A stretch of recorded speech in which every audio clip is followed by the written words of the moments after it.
Vous savez qu'aucun pays ne peut aider un autre pays sans, en tout cas, un intérêt.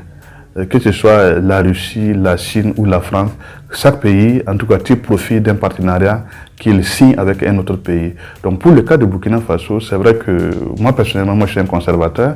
Et nous avons souhaité que nous révisions les accords de partenariat qu'il existait avec les pays occidentaux afin d'en faire un partenariat gagnant-gagnant.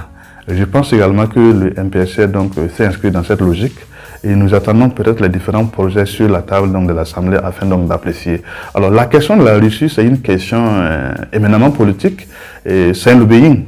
C'est un lobbying pour certains, mais nous n'allons pas nous aventurer parce que quand vous prenez le groupe Wagner, c'est une entreprise privée que l'État russe jusqu'à présent n'a jamais reconnu étant une organisation qui est membre du pouvoir. Donc étant une organisation privée, il est difficile en tout cas de donner une appréciation, mais nous savons tous que c'est d'abord leurs intérêts et pour les pays maintenant qu'ils viennent défendre là, ils mettent ça à second plan.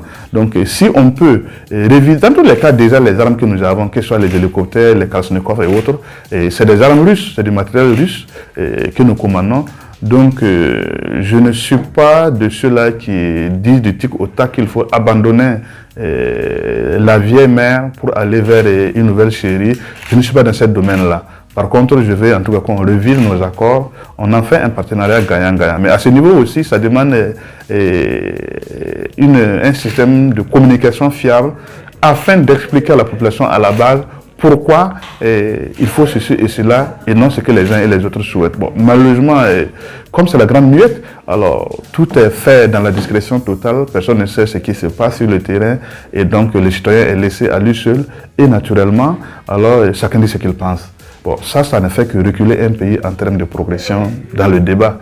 Voilà. Si l'autorité n'arrive pas à satisfaire les citoyens en termes de communication, alors le mensonge prend le pas et la démagogie donc monte sur scène et du coup, bon, on est un peu plongé dans un désespoir. Mais je peux dire aujourd'hui que ceux qui suivent un peu l'évolution sur le terrain de commandement, il y a quand même une évolution. C'est vrai que même si pour le moment, on n'a pas encore stoppé l'avancée de l'adversaire ou de l'ennemi, j'espère que bientôt, en tout cas, les gens vont applaudir.